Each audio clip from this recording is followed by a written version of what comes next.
Paano pag may utang ka sa BIR kaso di na-close business dati, di makakapag-register ng 1701?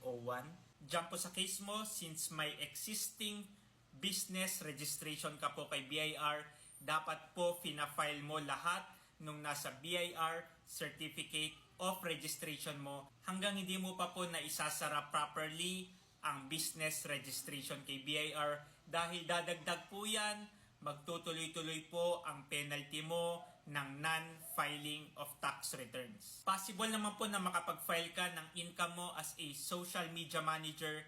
Pwede mo pong i-update, idagdag mo po as additional line of business yung social media manager na services mo.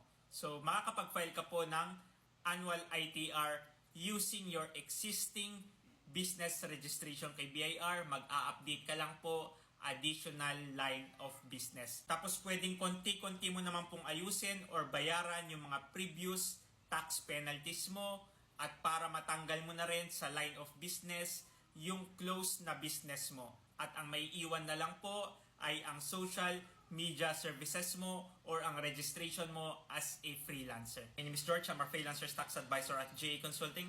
What we do is we are empowering online freelancers through simple and stress-free tax compliance. Kung ikaw ay isang freelancer na may question regarding BIR registration or BIR tax compliance, comment mo lang yan at sasagutin ko yan. If you are a freelancer at meron kang concern or question regarding freelancers BIR registration and freelancers tax compliance, comment mo lang yan at sasagutin ko yan.